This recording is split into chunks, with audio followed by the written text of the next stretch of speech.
Hola, bienvenido a Construcción Digital. Estrenamos temporada, una temporada cargada de novedades. La primera, estamos también en Google Podcast. La segunda, estamos en YouTube. Sí, lo que te digo, estamos en YouTube, nos estamos grabando en vídeo. Esto es un paso bastante importante, así que al principio pues disculpad que la calidad del sonido no sea la mejor o la calidad del vídeo. Vamos a hacer todo lo posible para que pronto tengáis la máxima calidad. Y en cuanto al valor y al contenido, pues esperamos que sea el mejor desde ya. Hoy empezamos con Sergio Benlloch. Sergio Benlloch estudió conmigo en el instituto y a partir de ahí nuestros caminos se separaron. Él se especializó también en tecnología BIM, a partir de ahí también trabajó con el GIS y luego ha empezado con la programación con Python. ¡Ojo a la programación con Python! Esto es algo que vais a oír mucho en los próximos meses. Está entrando en el mercado y la verdad es que viene con mucha fuerza porque está ayudando a ingenieros, a arquitectos a resolver muchísimos problemas. Así que Sergio nos va a hablar de todo eso y además pues vamos a hablar de temas de actualidad, qué están haciendo las grandes tecnológicas, el coche eléctrico, las ciudades del futuro, el fin del mundo igual, quién sabe. Así que nada, si te parece interesante, ¡comenzamos! Pues nada, Sergio, bienvenido a Construcción Digital. Tenía muchas ganas de hablar contigo, llevamos ya varios meses, desde septiembre creo que hablamos y por fin te tengo aquí. Bueno, nosotros estuvimos juntos en el cole y a partir de ahí pues cada uno vivió su vida y se fue por sus aventuras, así que cuéntame rápidamente, ¿qué pasó desde que ya abandonáramos el cole y ahora que vuelves a Valencia, ¿no? A España? Cuéntame un poco. Sí, pues terminé los estudios. Una vez terminó los estudios, me interesé por el BIM desde el primer momento, en mi proyecto final de carrera. Yo estaba haciendo prácticas en conservación de carreteras y pues empecé a investigar un poco cómo funcionaba la gestión de la información y cómo se estaba realizando en ese momento. Y vi a través de Internet lo que eran los modelos digitales, cómo incluir esa información y realmente verter todos esos datos para generar los modelos. Me interesó. Me puse en contacto con un profesor mío de la universidad, Javier Camacho, que maneja mucho del tema. Él me estuvo enseñando cómo se realizaba el diseño de las carreteras, principalmente porque era un proyecto de desdoblamiento de vía en el aeropuerto. Y bien, la verdad es que me interesó, fue muy bien. Terminé el proyecto, vinculé pues eso, Civil 3D, InfraWorks, utilicé diferentes softwares y a partir de ahí empecé a contactar con empresas para ir aprendiendo, porque mi idea era montar un proyecto y para ir aprendiendo. En una de esas empresas, en Infranea, me hacen la propuesta de trabajar con ellos y durante 2 años estuve trabajando con ellos, yendo a Bélgica y volviendo. El último año ya estuve viviendo en Bélgica y tuve la oportunidad de trabajar con SBE, la empresa en la que estoy ahora. Empecé a trabajar con ellos el año pasado y la verdad es que muy bien, muy contento. Un estudio de ingeniería clásico, en el sentido de que tienen todo el diseño de ingeniería y estuve colaborando con ellos en la implementación de BIM y cómo realmente los flujos de trabajo funcionan dentro de la empresa. Y pasado un tiempo vino la pandemia, me vine a casa para no estar allí solo, entonces me vine a Valencia y he estado teletrabajando desde entonces. Al estar teletrabajando y funcionar todo bien, desde la propia empresa me dijeron, pues está funcionando bien, ¿crees que valdría la pena la posibilidad de intentar abrir una oficina? Y estuvimos haciendo un análisis de mercado, viendo las posibilidades que había. Y desde el pasado septiembre estuve trabajando para abrirla y el pasado 1 de diciembre abrimos la oficina y hemos estado todo el mes ya trabajando. En Valencia, además, ¿no? Sí, Habéis abierto en Valencia. Y además en una época en la que se están cerrando tantos negocios, en fin. O sea, es una super noticia, ¿eh? Es una gran noticia que se abra una oficina cuando están cerrando tantas. Y también es curioso, ¿no? Cómo las empresas se están dando cuenta de que el teletrabajo, ¿no? Pero sobre todo en nuestro sector, ¿no? Sector de arquitectura, ingeniería, el sector de proyectos. Porque, claro, nuestro trabajo es muy fácil de medir.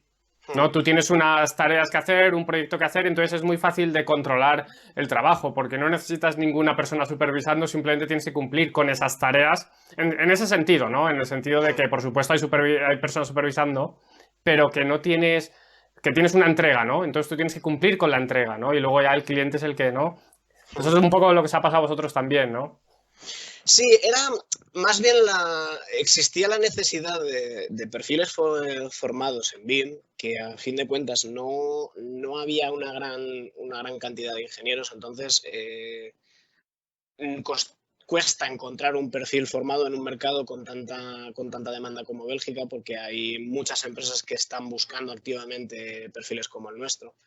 Entonces, era más una búsqueda de calidad, búsqueda de profesionales formados con calidad y acostumbrados a desplazarnos de forma internacional. Tú eres un claro ejemplo. Gente que está acostumbrada a coger un avión, habla idiomas, tiene una formación técnica muy fuerte, porque aquí en España tenemos una educación que ha formado muy buenos ingenieros, y una gran cantidad de ellos, ingenieros, arquitectos y más profesiones. Tenemos una educación muy sólida. Entonces, yo en todo momento les vendí la idea de un pequeño equipo de trabajo de alta calidad y de alta eficiencia. La idea no era abrir un mercado de contratar a mucha gente, ni tampoco buscar proyectos que realizar aquí. Si aparecían, bienvenidos. Si aparece algún proyecto que quieran que se realice aquí desde España, nosotros encantados de compartirlo. Pero nuestro principal objetivo era proveer de soporte a la empresa matriz en los propios proyectos que tienen ahí, desde un pequeño equipo muy profesional, con mucha experiencia y muy multidisciplinar.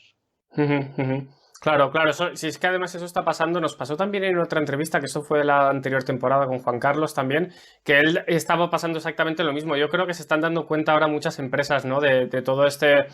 De que ya no existe el conocimiento, digamos, en un único país, sino que hay varios países, y en España además tenemos un nivel altísimo, porque todo lo que se ha construido pues antes de la primera crisis, ¿no?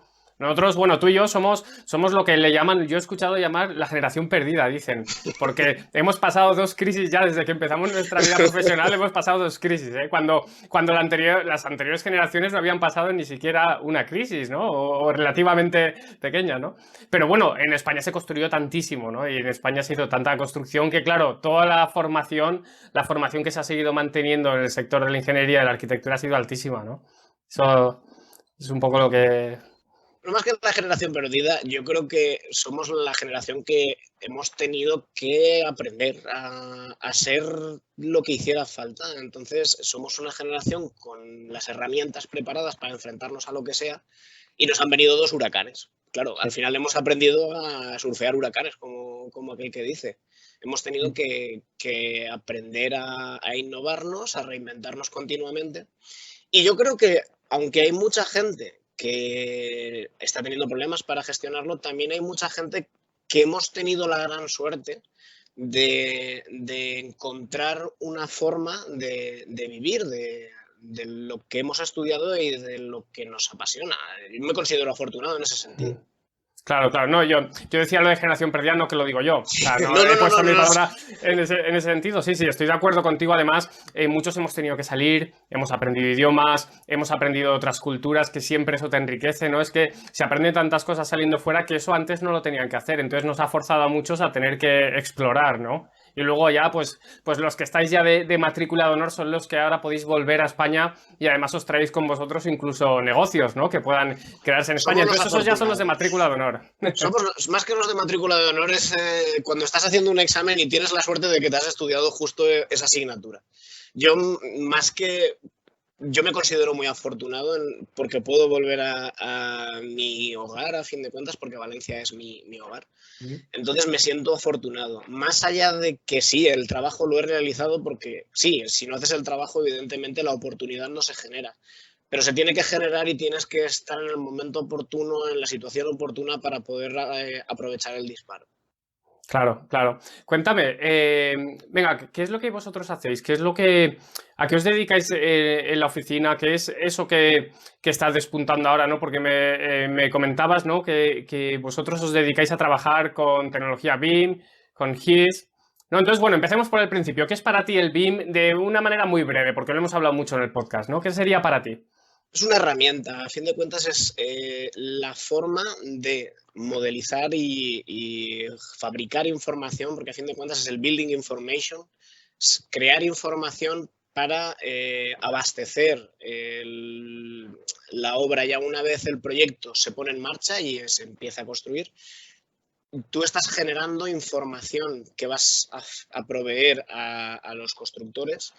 Incluso durante la propia construcción lo que estás haciendo es incrementar la información que tienen para que su trabajo sea mucho más práctico. En ese sentido, por ejemplo, ha habido proyectos en los que yo he estado participando que antes incluso de levantar se ha informado de tenemos la certeza de que en esa zona vais a tener problemas porque las tierras que hay son de ciertas características, Ujú. la información que tenemos de los sistemas de servicios hay una tubería que transporta gas y no la vamos a poder tocar. Entonces, sin la necesidad de tener que realizar la construcción, se ha modificado el proyecto antes incluso de empezar a perder dinero haciéndose. Ujú, Hay ujú. una frase que me dijo una vez un director que me hizo mucha gracia, que era la diferencia entre cómo se construye en Asia y cómo se construye en Europa es que aquí perdemos un día, un año, bueno, un mes en hacer el proyecto y 9 meses en construirlo. Y allí tienen Ujú. 9 meses de proyecto y un mes en construirlo. Entonces lo hacen de una forma completamente diferente.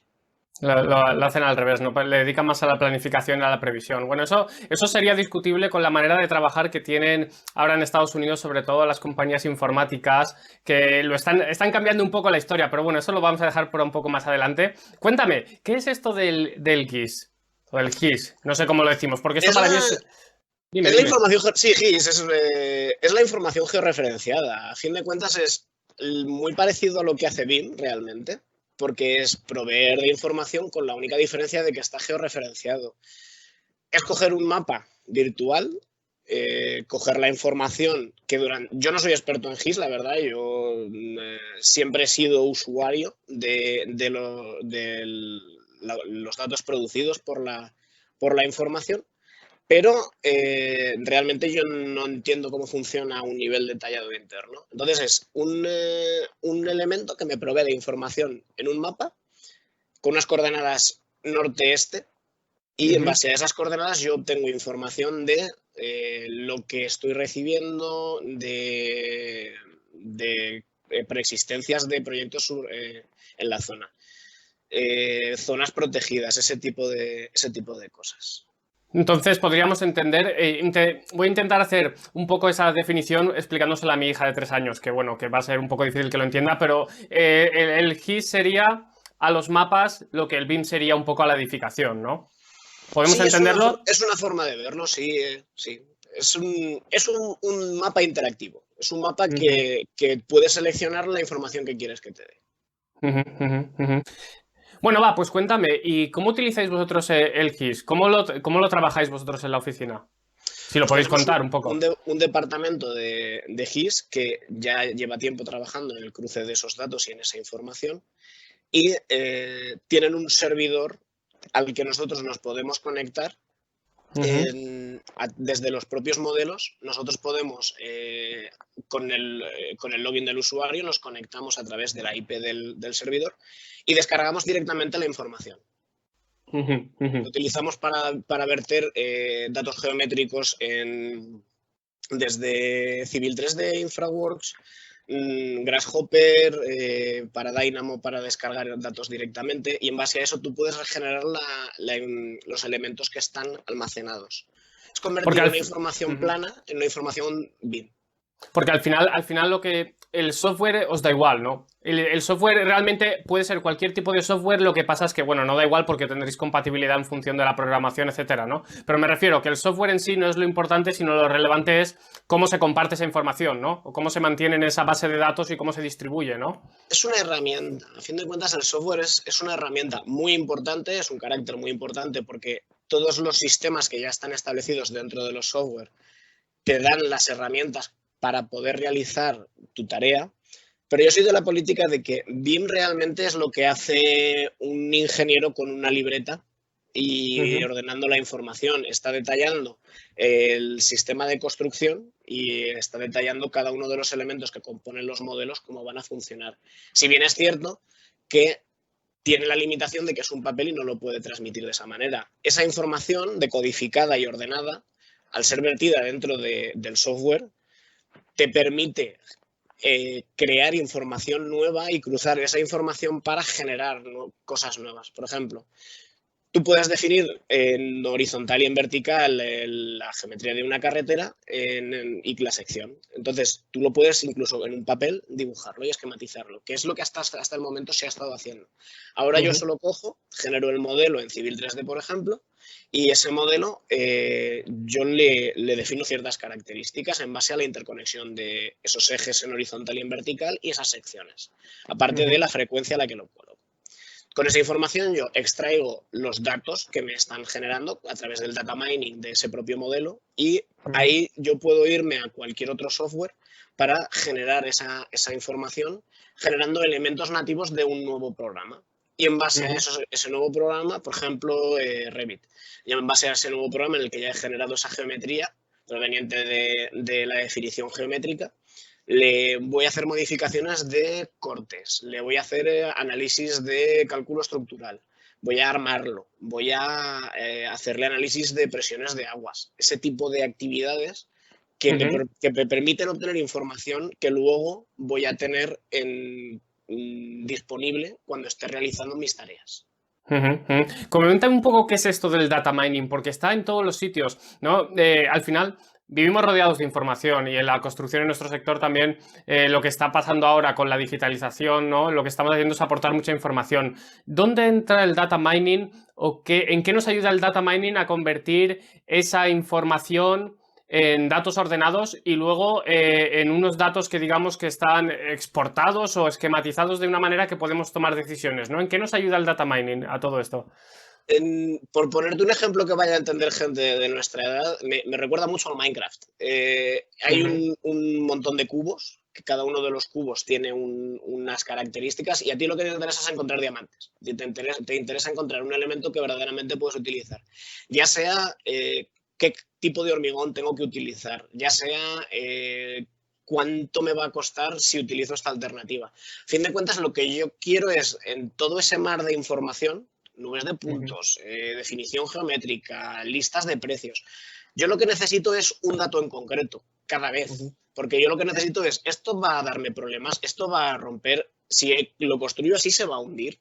Son datos muy concretos. Entonces, lo que yo interpreto como data mining es nadar dentro de ese mare magnum de datos de forma ordenada, extraer de ahí el mining, el punto concreto que yo necesito de información, el valor de cierto material, la interacción con el entorno, un dato X que vertido en una ecuación y modificándose con otros datos me permite obtener un resultado. Entonces yo lo que hago es encuentro 3 diamantes y un palo, como con el Minecraft, para crear un pico. Y eso es lo que realmente es hacer el data mining, es para obtener resultados de información, yo me peleo con los datos para ordenarlos. Ok, está claro. Entonces, claro, porque a partir, una vez los tienes ordenados, ¿no? Al final se toman las decisiones, ¿no? Que es al final lo importante, ¿no? En función de que ya que reciba esos datos, tú entonces ya decides, vale, esto no cumple, esto cumple, ¿no? Que es un poco, porque esta palabra data mining yo la he escuchado muchas veces también, pues en todo lo del mundo de las tecnologías de la información, ¿no? Relacionado con toda esta captación de datos que hacen incluso las redes sociales, ¿no? Que nos tienen un poco ahí. Venga, vamos a seguir. Cuéntame. ¿Qué le dirías tú a un joven ingeniero, un joven arquitecto? ¿Qué le dirías tú a ellos si empezaran ahora su aventura profesional? porque ya sabes que sobre todo en España también nos obsesionan mucho los temas y le damos publicidad a los temas, sobre todo porque luego se montan negocios detrás, me refiero, y lo voy a explicar. Por ejemplo, salió el tema del BIM y a partir de ahí, al cabo de 1 o 2 años, ya habían aparecido Masters BIM. Habían aparecido escuelas BIM y digamos que se había montado un negocio. Pasó lo mismo con la certificación energética en los edificios. Se pasó o sea, en España somos un poco brutos, ¿no? A la manera de... Sale algo nuevo, la gente se mete ahí y todo el mundo se meten a montones. Y claro, y luego, ¿cómo puedes hacer un Master BIM teniendo docentes que igual la formación que tienen es de 1 año o 2 años en ese mundo, ¿no? Cuando hay gente que se ha peleado por 10 años. Entonces, ¿qué le dirías tú a un joven arquitecto o ingeniero teniendo en cuenta este contexto? A ver, decir que uno es el maestro en BIM, que lo conoce todo del BIM, es irreal. Es lo mismo que decir que eres el maestro de toda la ingeniería o de toda la arquitectura. BIM es una forma de trabajar. BIM no es en sí una realidad. Yo no sería capaz de construir un edificio con todas las instalaciones que requieren porque no tengo la información que precisa de esos conocimientos para utilizarlo. Yo tengo los conocimientos que yo tengo en ingeniería. Entonces, a partir de mis conocimientos en ingeniería, acudo a las herramientas que tengo para poder construir los datos que necesito. Entonces, si tuviera que dirigirme directamente a alguien que está empezando ahora, le diría que buscara qué es lo que le gusta, qué es lo que le llama de la profesión. Realmente no es tanto el qué, sino el por qué. El por qué le llamó esa atención el dedicarse a ser arquitecto, por qué ha pasado por todo lo que implica estudiar una carrera, con qué intención los datos de... perdón. ¿Qué le llevó a estudiar la carrera de ingeniería? Más que nada porque le va a servir ese porqué para entender qué es lo que le va a hacer disfrutar de su trabajo. Es un poco tópico el decir, busca algo que te guste, vuélvete bueno en ello, que el dinero llegará. Y me lo han dicho muchas veces, es algo que yo nunca había creído, pero es cierto. Yo me dediqué a hacer lo que me gustaba. A mí me encantaban las carreteras, de siempre. De hecho, no sé si te acordarás cuando estábamos en el colegio, en las clases de informática, en las que estábamos con las carreteras y yo siempre estaba con alguna historia en los ordenadores. Te tiene que gustar, es algo que te tiene que nacer. Yo aprendí a hacer diseño de carreteras y en base a aprender a hacer diseño de carreteras, pues fui investigando cómo se utilizaba Civil, cómo se utilizaba Istram, cómo se utilizaba Infra, qué vinculación podía tener con otros datos. Y conforme ha ido ocurriendo eso, he tenido necesidades nuevas que me han llevado a desarrollar habilidades nuevas. He aprendido a programar, he aprendido a programación en Python, estoy leyendo sobre redes neuronales. Al final, todo viene en base a que a mí siempre me gustaron las carreteras y lo que aprendo de ellas me gusta. Entonces, no solo de las carreteras, sino de cualquier infraestructura. Me gusta, lo disfruto. Entonces, todo lo nuevo lo intento conocer porque lo veo como un pasatiempo, como un algo que no lo hago únicamente por cobrar un sueldo al final del mes. Sí, es necesario, evidentemente, no vamos a ser ilusos y decir que da igual hacerlo sin, pero es una cosa que me he encontrado mucho en mi vida profesional, gente sin experiencia sobre el papel que durante 3 años ha estado estudiando, ya no estudiando porque ha hecho un máster no, ha aprendido con su ordenador, con sus licencias de estudiante, ha ido aprendiendo cada uno de los posibles flujos de trabajo, datos, información, ha aprendido cosas que verdaderamente lo diferencian de ese mare magnum de gente que ha estudiado un máster y tocaba estudiar, ha pagado por un máster, dado posiblemente por gente que tenga muy buenas bases y muy buenos conocimientos respecto a su campo. Pero BIM está en una fase tan temprana que ahora mismo yo no me veo capacitado como para decir que sé lo suficiente como para enseñarle a alguien un máster de BIM. Para que nada más terminar ya tenga la capacitación como para hacer cualquier cosa de BIM. Más que nada porque cada día yo descubro flujos de trabajo nuevos que me solucionan problemas que están desde el primer momento ahí. Entonces, es un mundo cambiante. Entonces, prepararse en base a lo que existe ahora es ser irrealista. Es preferible empezar a nadar que la corriente ya llevará el Ya. flujo de tu vida profesional donde lo tenga que llevar. Bueno, esos son temas un poco que no sé si, creo que, no sé si los vamos a sacar, que son temas un poco también de la politización, un poco de de las universidades y de la docencia, ¿no? En Total. parte que también han afectado tan negativamente, ¿no? Lo decía Elon Musk, decía, a mí me da igual que hayan estudiado. Yo no miro la formación universitaria, que es importante y tú y yo lo sabemos porque además los dos tenemos formación universitaria, pero él lo dice, a mí me da igual la formación universitaria, yo me baso en los skills, en las habilidades que tiene y la capacidad de resolver problemas. Y yo creo que hoy en día, yéndote a YouTube, podrías aprender casi cualquier cosa. Tantísimas cosas están ya en YouTube, hay gente que está dando el contenido, ¿no? Y mucho más actualizado de lo que se te va a dar en la universidad muchas veces, porque es información desactualizada en muchos casos, ¿no? También, pero bueno. La ventaja de la universidad es que es una fuente de herramientas, no tanto la información del capítulo 5 del tema no sé cuál, de la asignatura no sé por cierto, como el hecho de tú estás en contacto con gente de alta capacitación. Entonces, es cierto que tú en tu casa con tus tutoriales vas a aprender, y es cierto, y se puede perfectamente, es irreal decir que no se puede, porque en el mundo en el que vivimos de la información hay información para obtener información de lo que uno quiera, pero es cierto que la universidad te da un contexto. Te pone en contacto con compañeros, como por ejemplo nosotros en el instituto. El conocer ese tipo de gente siempre va a ser bueno para tu formación.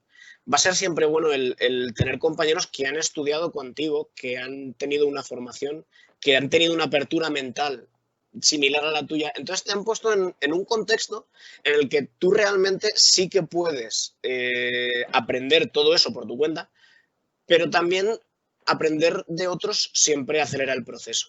Es cierto que además yo pienso exactamente igual, que a mí qué título tengan de universidad, la verdad es que me da igual, es una cosa que no lo veo tan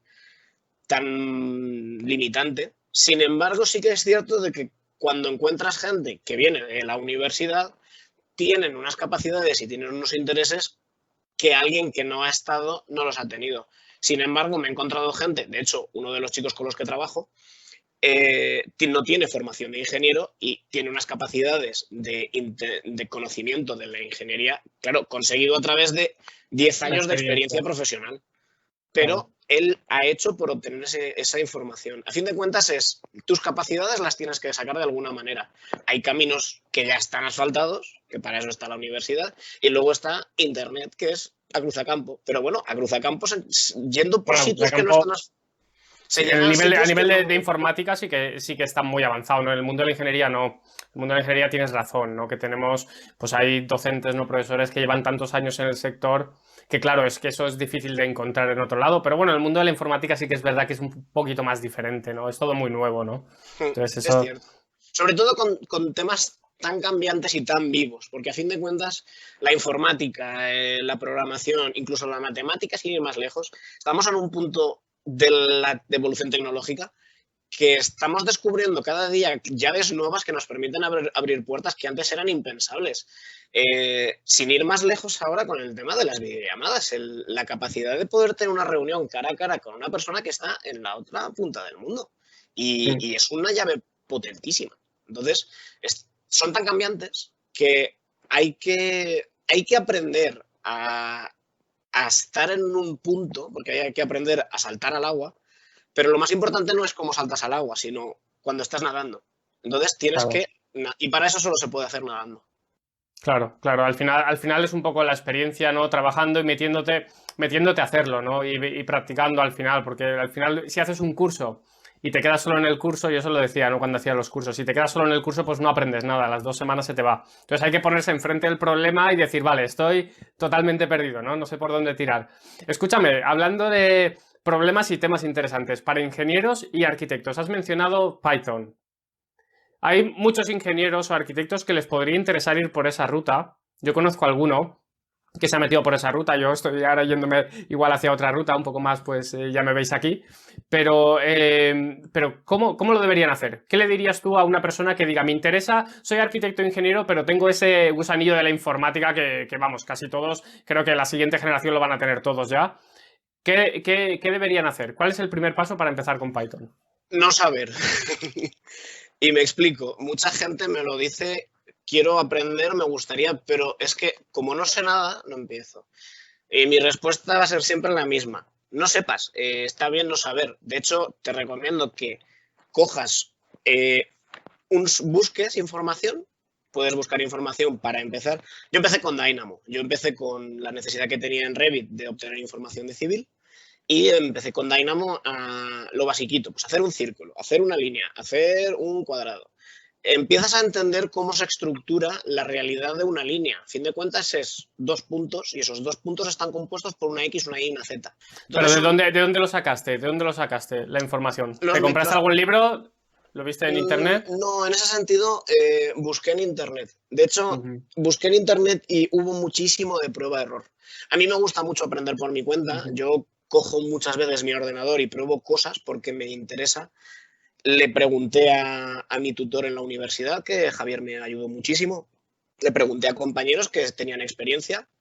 Me explicaron su forma de ver los datos. No siempre era compartíamos la forma de ver los datos, pero sí que es cierto que siempre obtenía algo, aunque fuera pensando igual, Ujú, diferente ujú. o en contrario a, siempre esa comunicación, ese flujo de conocimientos, siempre me hizo crecer como profesional. Entonces, yo cuando aprendí a hacer una línea, ya aprendí lo que era una línea. Entonces dije, vale, pues entonces si todo funciona por líneas, esto funciona con tres coordenadas, X y Z en cartesianas, ¿vale? Ujú. Entonces empecé a buscarlas, cómo ordenamos esa X, esa Y y esa Z de cada punto para que se conecten entre ellos. Entonces, yo empecé con los bloques de Dynamo y llegó un punto en el que los bloques de Dynamo, para ser sinceros, se me quedaban muy cortos porque son funciones además son funciones matemáticas básicas, f, entre paréntesis, x, y te dan una z, ya está, así es que Claro. no hay más. Ujú. Pero es que esa misma ejemplificación de lo que es una función te puede valer perfectamente para yo tengo una lista de elementos, dame los elementos de esa lista que tengan esta característica.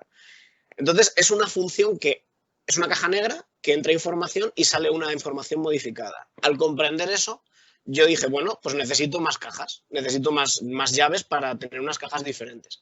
Y entonces Ujú. empiezas a descubrir el mundo de las librerías, el mundo de la información. Y en Internet hay muchísima información abierta, hay mucha información que también es cerrada y a lo mejor si se acude a una información de pago va a ser más rápido.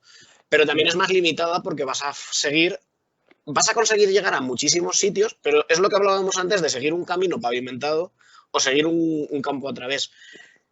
Hay muchos sitios en el mundo que la gente que solo va por carretera nunca conocerá y sin embargo van a llegar mucho más rápido que yo si voy andando por medio de una montaña, pero no van a Claro, ver claro. las mismas cosas. Son formas tan válidas la una como la otra, pero son diferentes de ver. Lo que pasa es que en el tema de la programación es verdad, sobre todo con Python o con Dynamo, o con lo que fuera, ¿no? Con cualquier sistema de programación más avanzado, es que intentas resolver tus problemas, no los problemas de los demás, intentas resolver tus problemas, lo haces tú a medida.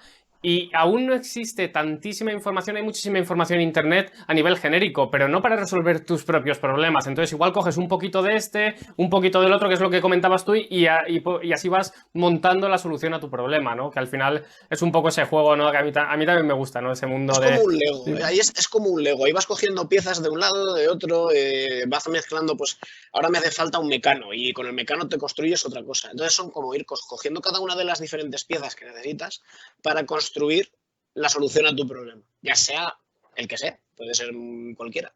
Pero mi recomendación para alguien que empieza es planteate un problema. Por ambicioso que sea, cuando tengas un problema, plantéatelo, rómpelo en todos los problemas tan pequeños como necesites, porque no es lo mismo decir yo quiero construir un coche que decir necesito que la rueda gire, entonces necesito ponerle un eje.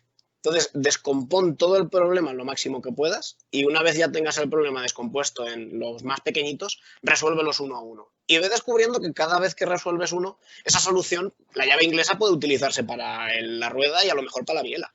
Entonces, Ujú, ve buscando interconexiones. Y es la ujú. única manera. Es frustrante al principio, la curva de aprendizaje no es fácil, es un mundo durillo porque es un conocimiento nuevo. No estamos estructurados a ver la realidad como funciones. Nosotros cuando pensamos en salir, automáticamente ya hemos pensado que la puerta la vamos a abrir, no pensamos, bueno, tengo que llegar a la puerta, abrir la puerta, salir. Es una forma diferente de pensar. Claro, bueno, eso pasa también con la música, ¿no? Con la música, el poder desarrollar los sonidos en un instrumento también tiene... Pero bueno, al final el ser humano, si lo hace, yo creo que ahí volvemos al punto que has comentado antes, que era clave, el punto este de la motivación sobre todo y de que hagas lo que te guste, ¿no? De que hagas lo que te guste y que te apasione, porque si no te apasiona nunca llegarás a la solución, ¿no? Porque como tú dices, es frustrante, son muchas horas detrás ocultas, claro. Al final lo que vemos es una programación final o un resultado, un software, el mismo software con el que estamos nosotros hablando ahora mismo, y aquí hay horas y horas detrás de investigación, de desarrollo, que eso no lo ves. Y muchos fracasos, y de gente, ¿no? y de gente que se lo ha llevado un fin de semana a casa, no porque tuviera que trabajar, sino porque le ha picado el gusanillo de, oye, yo esto tengo que conseguir hacer la forma de que esto salga. Y por disfrute personal, por interés en el trabajo que se está llevando a cabo, han llegado al punto de decir, bueno, pues vamos a hacerlo de esta manera o de la otra. Y lo han conseguido y es satisfactorio cuando ves todas las piezas juntas. Sí, sí, sí, la verdad es que en eso estoy totalmente de acuerdo contigo. De hecho, el otro día estaba viendo yo para una herramienta de renderizado, ¿no? Estaba viendo, y justo ha sido la semana pasada, estaba viendo cómo renderizar más rápido los vídeos, estos vídeos, ¿no? Que estamos haciendo ahora de las conferencias y tal. Y resulta que viendo por internet un tío que no me acuerdo ahora el nombre, que de verdad lo debería decir, porque se lo había currado muchísimo. Lo que había hecho había creado un script con Python para que haciéndolo pues en el ordenador, aplicando el script, ¿no? Utilizando este script te renderizaba el doble de rápido porque lo que hacía era emplear los 4 núcleos y el tío lo estaba dando toda la información gratuita para cualquier persona y quiero decir, hay mucha gente desinteresada que también sus propios logros los están dando, ¿no? También es un poco esta época en la que estamos viviendo, ¿no? Que puedes acceder a cosas, claro, que dices, madre mía, y se había pegado un curro que te podías morir, o sea, se había matado a sacarlo y él lo decía, guau, esto yo me encontré uno, piqué de aquí, piqué de allá. Y ahí estaba el vídeo, y aquí están los vídeos que ahora podrá ver la gente en YouTube o podrán escuchar, o sea que... En ese sentido, mi recomendación es compartir la información nunca es malo. Ahí yo me he encontrado en mi vida profesional dos variantes. La variante no es que esto es de nuestra empresa y tenemos que venderlo y esto hay que hacerlo así, que no es la forma que yo he visto el trasvase de información. Y es que cuando lo comparto, me sirve para aprender de lo que estoy compartiendo y además me llega opinión externa que me permite mejorar y incrementar mi forma de hacerlo. Y esa forma yo creo que tiene un valor añadido muy importante. Vivimos en un mundo globalizado en el que lo que consigamos hacer como conjunto realmente va a permitirnos crecer más que intentar crecer yo solo como individuo. Somos un equipo, a fin de cuentas somos un equipo que vamos todos juntos. Además yo creo que el maldito bicho este nos ha puesto los pies en la tierra a todos, de que todos tenemos que nadar en la misma dirección. Y en ese sentido, por ejemplo, de la comunidad en Internet de gente que programa de nuestra rama, es muy sana. Hay mucho conocimiento, siempre hay alguien dispuesto a ofrecerte un consejo, oye, prueba a hacerlo así, pon el script y lo revisamos, o has tenido un fallo aquí. Y eso es algo muy bueno, porque te permite crecer mejor y más fuerte, porque tienes no solo tu experiencia, sino la de los demás. Y sin embargo, también es bueno tener cierta parcela personal no contaminada de tu propia opinión, tu propia forma de ver el mundo, porque va a ser siempre tuya y es parte de ti. Entonces, no tengas miedo a aislarte, desarrollarte y llegado el momento, compartir tu trabajo con los demás y asimilar el trabajo de los demás. Es Claro. un poco de todo. Sí, al final esto también ayuda mucho, ¿no? Es un poco el crecimiento también de que tú compartes y la gente también comparte. Eso yo lo tengo clarísimo, sobre todo haciendo estos podcasts y toda esta información, que al final es información que se da gratuitamente también, como la gente al final te envían correos y tal. O sea, quiero decir, al final recibes más. Porque claro, que te envían un correo, oye, gracias por esto, gracias por lo otro. Lo mismo pasa con los scripts o con cualquier información, ¿no?, que se pueda poner. Al final hay gente que, claro, al final para la persona que lo está haciendo, cuando recibe esos correos, dice, es que ya te ha valido la pena, ¿no?, hacerlo, ¿no?, que es a donde íbamos. Pues cuéntame, tú me decías que tenemos que tener nuestra visión un poco del mundo. Vamos a sacar un poquito temas ya out of the box, un poquito ya más de actualidad. Tú que estás metido sobre todo ya en el mundo más de, pues eso, de la ciudad, ¿no? De las carreteras, o sea, todo lo que son los transportes. ¿Qué opinas de todos estos, el transporte eléctrico? Porque parece, y las últimas noticias, esto no sé si lo sabes, pero hace unos días dijeron los de Apple que están pensando en sacar un coche eléctrico. He visto vídeos, además es muy curioso porque tiene un sistema de aparcado de las ruedas son circulares, son esféricas, no son cilíndricas. Y la forma de aparcar es muy curioso porque además lo he visto en LinkedIn donde llega, se gira y aparca sin el eje puede ser en torno a la rotación puede ser en torno al eje, no necesariamente tienes que ir hacia adelante y Claro. hacia atrás. Me ha parecido interesante. A ver, que las grandes empresas se involucren en el desarrollo de nuevas tecnologías para hacer la vida más sencilla, nunca está de más. Yo lo veo muy bien. Lo que pasa es que sí que es cierto de que a fin de cuentas una gran empresa siempre va a buscar por el beneficio de la empresa. Una empresa, y viéndolo desde dentro de una, no es una ONG, tiene unas necesidades y no Claro. es que intenten conquistar el mundo y quieran erradicar la vida de la faz de la Tierra, no. A fin de cuentas es una organización de personas que necesita subsistir y necesita alimentar a todas las familias que dependen Claro. de una empresa. Y eso es así. Entonces, lo que hecho en falta mucho es desde los gobiernos, desde las administraciones públicas, ya no solo de las comunidades en España o de los países como tal, sino de la propia Unión Europea o de las organizaciones internacionales, se debería de fomentar más estas investigaciones, este nuevo mundo que estamos creando. No se puede dejar en las manos únicamente de entidades que buscan un beneficio propio. Ciertamente, las compañías van a aportar porque es un motor, a fin de cuentas, de la sociedad, pero necesitamos que los que están ahí, en teoría, para ordenar el tema, para ordenar la vida de las personas y buscando el beneficio común de todos, se involucren, quieran estar en esa evolución que se está realizando. Y para eso es inversión. Necesitamos dinero público que esté invirtiendo en investigadores. Yo, por ejemplo, tengo Claro. varios amigos que han hecho estudios. En concreto, tengo un amigo que ha hecho un doctorado en Amberes y ahora está trabajando en Harvard. Y es zaragozano y él está especializado en telecomunicaciones y está especializado pues eso, en el desarrollo de software para escaneado de imagen y para tags y cosas por el estilo. ¿De verdad no hay dinero en España para que las mejores mentes Se estén en queden, ¿no? casa? Si lo que tendríamos que estar haciendo es abogar por eso. Entonces, la investigación del coche eléctrico me parece genial. De hecho, yo voy en patinete eléctrico. Yo soy muy homo tecnologicus, podríamos decir, porque yo el reloj, si no me toma la pulsación, no me gusta. Tengo una impresora 3D y me encanta hacer impresión 3D. Me muevo con patinete eléctrico.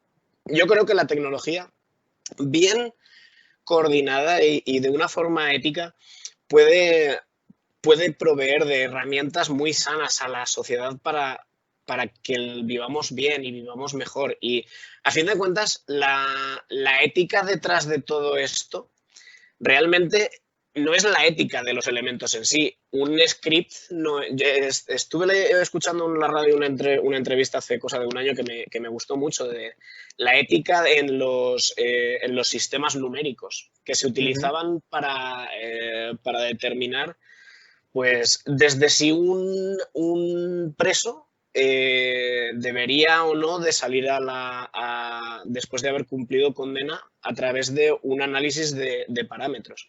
A fin de cuentas, la creación no es el que tiene una ética o no. Un script, al fin de cuentas, toma decisiones en base a los parámetros que se le han dado. Ujú. Lo que sí es cierto es que sus creadores, que a fin de cuentas somos nosotros, tenemos que poner cierta ética en el trabajo que realizamos. Nosotros Ujú. tenemos que proveer a la tecnología de nuestros propios valores para que se convierta en algo que verdaderamente quiera producir cosas buenas.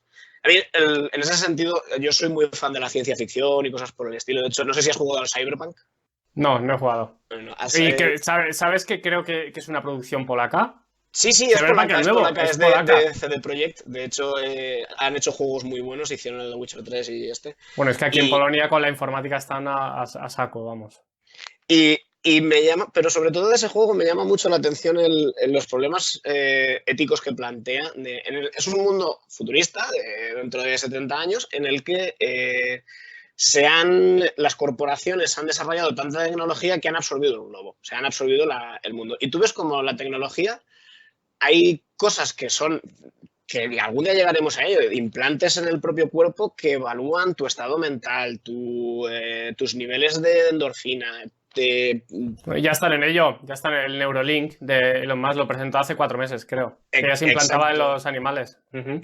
Estamos trabajando en esa línea pero al mismo tiempo ves que la posibilidad de que todo lo que se podría hacer bien se puede hacer también mal. Es algo que no necesariamente va a generar algo bueno. Entonces, hay un trabajo muy grande detrás de todo esto para que verdaderamente la tecnología sirva a las personas y no a las personas a la tecnología, y la tecnología sirva a unos pocos. Entonces, en ese sentido, hay un miedo, por ejemplo, a que la robótica empiece a destruir puestos de trabajo, cuando en realidad lo que va a hacer es destruir unos y crear otros nuevos, porque se van a crear nuevos puestos de trabajo que van a necesitar de cierta provisión. Bueno, si analizamos también, si analizamos históricamente, lo que es muy probable que ocurra es que en lugar de trabajar una jornada laboral de 5 horas se reduzca a 4 ya. ¿Qué es lo que pasó? Porque antes era la jornada de 6 y ya hay empresas que lo están empezando a hacer, empresas informáticas que están teniendo unos beneficios del copón, que ahí ya se trabaja 4 días. Yo no sé si leí la noticia, no sé qué empresa era.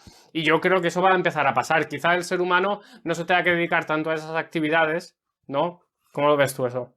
En algún momento yo creo que el trabajo, cuando seamos capaces de generar recursos suficientes como para abastecer a todos, llegará un punto en el que, si somos capaces de generar un sistema que no sea consumista, no en el sentido capitalista de la palabra, sino que no sea un sistema devorador de todos los recursos, sino que sea un sistema eficiente, que sea capaz de regenerar recursos. El agua, la Tierra, a fin de cuentas, es un sistema que no es devorador, no necesita ir absorbiendo otros planetas como para seguir desarrollándose. Entonces, nosotros lo que tenemos que hacer es llegar a un equilibrio como sociedad en el que podamos abastecer de todos esos recursos, que los hay. Es tan sencillo como que hay gente pasando hambre y hay comida que nos está consumiendo. Entonces, encontrar el equilibrio en reabastecer esa comida a los puntos en los que hay la necesidad. A eso es a lo que me refiero. Tenemos que proveer Ujú. de cierta ética a todos esos avances tecnológicos que sí o sí van a llegar y que ya están llegando y que están haciendo nuestra vida en muchos casos mejor. Pues bueno, cuéntame, siguiendo un poco con el tema este de los avances tecnológicos, ¿no? Que estábamos hablando del coche eléctrico, que ya parece que se van a poner, porque esto, ahora que los de Apple, ¿no? También se metan en este mundo del coche eléctrico, de la tecnología, ¿no crees que en parte está haciendo que todo eso lo que haga es que están convirtiendo lo que era un coche que antes se utilizaba como una herramienta, digamos, para transportarte, lo están convirtiendo también en un dispositivo? ¿No te da la impresión de que Apple y todas están convirtiendo todos estos elementos en dispositivos, ¿no? Ya pasó con el Todo es un iPhone, ordenador. ¿no? Todo es un Todo es ordenador. un ordenador. Al final, sí. De hecho, a día de hoy las televisiones son ordenadores. Eh, Todo es un ordenador realmente. Conforme tú vuelves una herramienta mucho más inteligente, se está convirtiendo en un dispositivo. No es malo, porque no es malo, si se hace de una forma ética. Volvemos a lo mismo, es dependiendo del creador cómo ha querido hacerlo. Entonces, sí, tengo la sensación de que se está llegando a eso, y no solo eso, sino que llegado el momento, ayer estaba leyendo que en Corea han creado unas carreteras que se autolimpian. Entonces, al final vamos a llegar a que nuestras propias infraestructuras van a ser inteligentes, van a ser infraestructuras que se limpien de forma automática, que analicen el estado de la vía en base a un script de una rutina de análisis de imágenes. Vamos a llegar a que nuestro propio entorno, nuestras casas van a ser inteligentes. No solo el coche, sino yo estoy convencido de que al final nuestras propias ciudades van a ser inteligentes. Entonces, Sí. son como cuando, tú lo entenderás mejor que yo porque eres padre, pero es como cuando tú intentas educar a tu hija y decirle, oye, esto hay que hacerlo así o hay que hacerlo así. Bueno, pero eso igual, y en esto yo creo que tiene algo que decir, por supuesto, el personaje que creo que repito más en todos los podcasts, que es Elon Musk. Estaba hablando en una entrevista con Joe Rogan en el podcast que tiene, que es espectacular también, y estaba hablando de que llegará un momento que la inteligencia artificial sea capaz, que los creadores pierdan el control sobre la inteligencia artificial, y él lo estaba diciendo, que eso va a pasar o que puede pasar. ¿Y tú te imaginas la destrucción del planeta como en la película? ¿Qué película era? ¿La de Yo Robot? Oye, ¿O películas de este tipo? hay muchas, hay muchas. Sí, A sí. ver, sí y no. Sí, puede pasar. A fin de cuentas, en el momento, cuando empecé a imprimir en 3D me di cuenta de la capacidad que significaba eso. Estamos dando el salto de un mundo puramente informático, en el que los ordenadores son una pantalla, una ventana a un mundo que no tiene entidad física, pero es que les estamos empezando a dar a estas rutinas, les estamos empezando a dar acceso al mundo real, empiezan a poder crear elementos, a poder generar, a modificar el entorno material.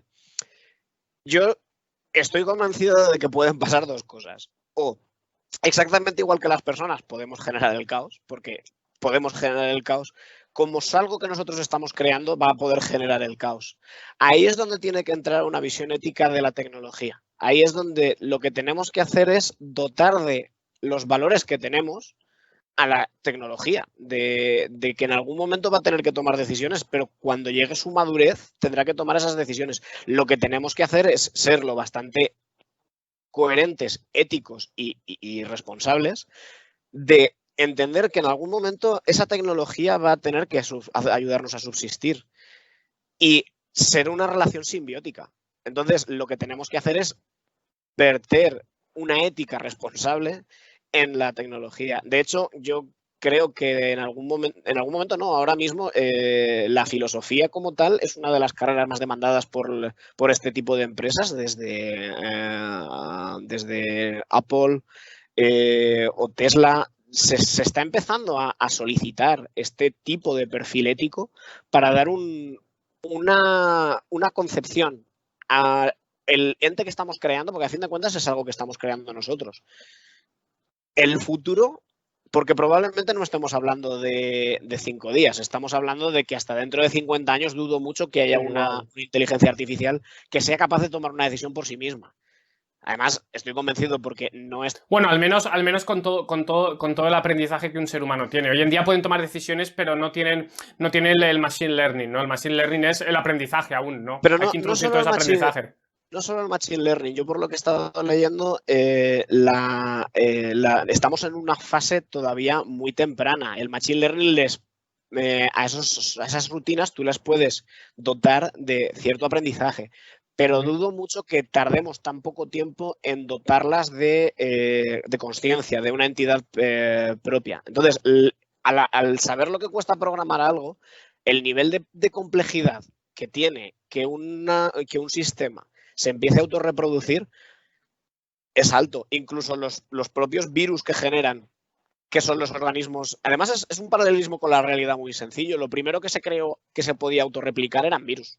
Entonces, los scripts que en algún momento se podrán empezar a autorreplicar van a llevar mucho tiempo más porque son elementos mucho más complejos. Si tú comparas la línea temporal de cuánto tardaron en existir los primeros organismos unicelulares a los organismos complejos que existen ahora, ha pasado mucho. Entonces, no veo realista el creer que mañana va a venir un robot a pegarte un tiro, porque no lo veo realista.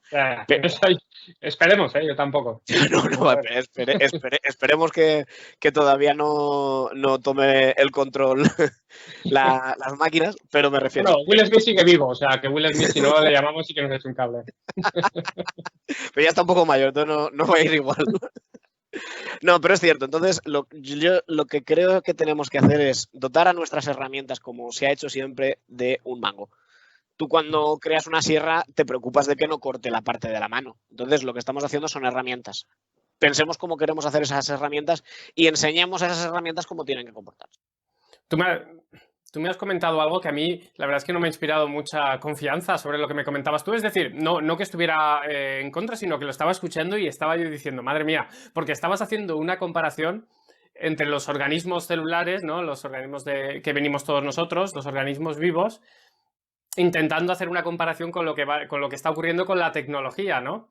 ¿Puede que nosotros seamos la llave que active ese mecanismo, que luego se reproduzca con los años y que entonces ya, que nosotros simplemente seamos una marca o un momento en el universo en el que los animales vivos pues crearon esta máquina? Porque claro, una máquina a comparación nuestra, igual que nosotros lo éramos de la primera célula, pues la primera célula tú la ves ahora y dices, esto no es nada, no lo puedo ni ver, o sea, no puedo hacer nada. Yo mira todo lo que puedo hacer. Una máquina no dirá lo mismo de nosotros. No llegará un momento que su pensamiento le dirá, oye, ¿qué hacen estos animales, no?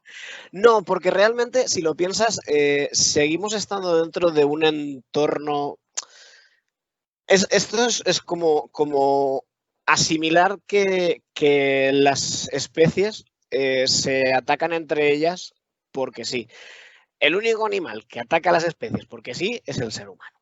Además, por motivos que son internos al ser humano. Entonces, lo único que hay que hacer es ser coherente con lo que se es, y cuando uno se es coherente con lo que se es, puede dotar de las herramientas para reproducir. ¿Llegará el momento de que veamos robots como animales? No creo. ¿Por qué? Porque realmente lo que estamos intentando producir son elementos para solucionar problemas. Entonces, esos elementos para solucionar problemas, los animales nunca han sido un problema. No, los animales seremos nosotros, digo yo. Los animales me refería a nosotros. Nosotros como animales, y que el robot nos vea a nosotros y diga, esta especie que solo habla un idioma que es incapaz de hacer prácticamente nada, es decir, que el robot nos vea y que diga, qué incapaz es este animal, ¿no? No, porque además llegará el momento en el que nosotros vamos a ser un organismo unido, vamos a tener componente biótica. Vamos a tener una componente biomecánica. Ya está pasando. Una persona que ha perdido una pierna es una componente biométrica. Nosotros llegan a algún momento en el que nuestra forma de interactuar con las máquinas ya será este tipo de chip neuronal en el que podrás tener una interconexión directa. No vamos a desaparecer como especie. Lo que yo creo que vamos a hacer es entrar en una simbiosis con las máquinas. O sea, llegará un momento en el que vamos a tener cierta simbiosis con los elementos que estamos fabricando. Entonces, tendremos, de la misma manera que llevamos un reloj con el GPS, si podemos encontrar la forma de verter esa información dentro de nuestra mente, nuestra red neuronal, vamos a tener esa información directa, que ahora mismo es la vista, ahora mismo es leer, pero llegará el momento en el que puede ser por impulsos eléctricos de algún tipo. Entonces, yo creo que lo que vamos a hacer es evolucionar, porque a fin de cuentas lo que es una constante en todas las especies es la evolución. Y no creo que la tecnología nos vaya a identificar como algo ajeno a ella. Más que nada porque es algo que estamos creando para nosotros. Y que no se nos olvide, a fin de cuentas, tú estás creando algo y lo estás creando de cierta manera. No es lo mismo si lo haces de cierta manera coherente y correcta, entrar con la ética adecuada, acabarás generando algo que será una prótesis, algo que te permitirá ayudar. Bueno, también entrarán temas de ética en el momento en el que personas llegan a ser más máquina que persona, ¿no? Para alargar un poco la vida, entonces seguramente ahí también tenga que entrar temas de ética y, en fin, se vuelva la cosa bastante más complicada. A mí, no sé, a mí todos estos temas me dan bastante que pensar, sobre todo porque al hacer un mundo autosuficiente, no, creamos estas energías renovables, todo controlado con máquinas, van a estar todas las energías renovables controladas por máquinas, van a poder imprimir. Impresoras de metal, de acero, que cuestan $100.000. O sea, que pueden imprimir metal y todo ya. O sea, que quiero decir que todo avanza como si al final le dotamos de esa inteligencia artificial, de esa conciencia, que claro, eso será lo difícil, ¿no? En ese momento, vamos, podría pasar como las películas y estaríamos tú y yo, bueno, igual nosotros ya seguramente no estemos, ¿no? Y ya no creo que ahí no estemos. Pero llegado el caso, a lo que yo creo que llegaremos es a que nosotros tendremos, no será automático, al final llegas a un sistema semiautomático en el que lo que tú estás haciendo es dotarte como especie de herramientas. Entonces, no creo que, por ejemplo, si se realiza un sistema de distribución de comidas, se vaya a hacer de forma de que una máquina sea la única que tenga la capacidad de distribuir comidas. Un carnicero va a ser un carnicero toda la vida. Y va a haber que hacer... a fin de cuentas, un músico va a ser un músico. Hay cosas que una máquina... El arte, ¿no? No, sí. Hay profesiones, y no solo profesiones, hay cosas que vamos a hacer que no necesariamente vamos a cederlas a una máquina que la haga. Vamos, considero que sería un error terrible el tomar la decisión de que una máquina tuviera que tomar todas las decisiones por mí. Vamos, me preocuparía mucho, porque a fin de cuentas dependería de que el trabajo que hemos realizado anteriormente esté bien y no sería la primera vez que hemos hecho algo mal. Entonces, es llegar a un equilibrio. A fin de cuentas es aprender. Bueno, pues si quieres bajamos un poco a la tierra rápidamente. Hablamos un poco de... ¿qué te parece para la organización de la ciudad? Están hablando también de estos túneles que van a ir bajo tierra y que van a transportar coches. ¿Qué te parece esta idea, no? Cambiando un poco la rejilla, ¿no? La idea que hay detrás de esta idea es que nosotros, los automóviles, trabajan en una rejilla en 2D. ¿No? Que al final es una rejilla, digamos, que no se superpone solo cuando tienes algún puente y tal, pero que es una rejilla 2D. Entonces, al empezar a hacer túneles por debajo de la tierra, la otra solución sería volar, coches voladores, ¿no? Está más cercano de lo que parece realmente las dos. Tener un sistema de... Ya tenemos muchísimo conocimiento de cómo realizar túneles, ya en todo tipo de material, desde piedra a arenas. En Valencia sabes que la calidad del suelo no es tan buena. Empezamos a tener muchísimo conocimiento al respecto y tener un sistema de interconexión 1 metro global es algo perfectamente coherente de pensar. Es lo que tú dices, estamos trabajando en una malla en 2D en la que convivimos y siempre estamos. Pero realmente nosotros no necesitamos tener en ese nivel cero en el que nosotros vivimos esa red de transporte. Llegará el momento en el que sí, crearemos un sistema o bien subterráneo o seremos capaces de volar para transportarnos, se mantendrán el transporte en la superficie, pero a fin de cuentas la superficie será para que la disfrutemos nosotros. El resto serán sistemas de transporte mucho más eficientes que nos permitirán, por ejemplo, un túnel que te conecte con un tren de alta velocidad para llegar a Londres en 3 horas o en 4 horas. Entonces tú llegas de aquí a Londres en 4 horas. Y es algo que vale la pena desarrollar, porque se reducirá muchísimo la mortalidad por accidentes. Perderemos bien hechas las cosas. Una vez aprendamos a hacer las cosas bien hechas, vamos a tener una potencia que no tenemos ahora, que realmente no tenemos. Ser capaces de movilizar a toda una ciudad por un estado de alarma, por lo que sea, en horas. Esa capacidad, una vez la tengamos, es muy potente. Estamos hablando de nuestro propio movimiento dentro de nuestro propio planeta. Y es algo que antes o después, bien hecho, deberíamos de ser capaces de hacerlo. Claro, esto es lo que estaba pasando. ¿Cómo le llaman a estos trenes? Los Hyperloop, ¿no? Lo que están haciendo. Pero no solo eso, sino que también están trabajando esto, Jeff Bezos también de Amazon están trabajando, bueno, y los de SpaceX, de Elon Musk, están trabajando en estos cohetes que transporten a gente, pero para viajes dentro de la Tierra, o sea, que pasen de una punta a la otra del mundo, ¿no? Que eso también es muy interesante, ¿no? Cómo te vas a poder desplazar en menos de 1 hora, vas a estar en la otra punta del mundo, ¿no? Eso lo va a cambiar todo. Hoy igual ya tenemos el contacto digital, pero ya ese último paso que es el moverlo todo. Pues nada, Sergio, ha sido un placer. No sé si tienes algo que decir. ¿Puedes decir algo acerca de vosotros, de la empresa, si tienes algo que decir? Si no, ¿dónde te pueden encontrar? Si alguien quiere contactar. Sí, en mi LinkedIn, que yo compartiré este vídeo, de hecho si quieres te lo puedo pasar y lo puedes poner como enlace. Cualquier duda, consulta, petición o que alguien quiera contactarme porque quiera que hablemos de BIM o incluso si alguien está empezando, por ejemplo, lo que comentaba, si tiene dudas donde puede encontrar información, sin ningún compromiso que se ponga en contacto conmigo y hablamos, no hay ningún problema. Vale, pues perfecto, yo creo que esto ha sido todo. Igual en el futuro te vuelvo a llamar otro día porque me lo he pasado muy bien. Yo disfruto mucho, de verdad. Muchísimas gracias por llamarme. Sí, y nada, y esto ha sido todo en Construcción Digital. Le damos las gracias a Sergio y hasta la próxima, ¿vale? Venga, hasta luego.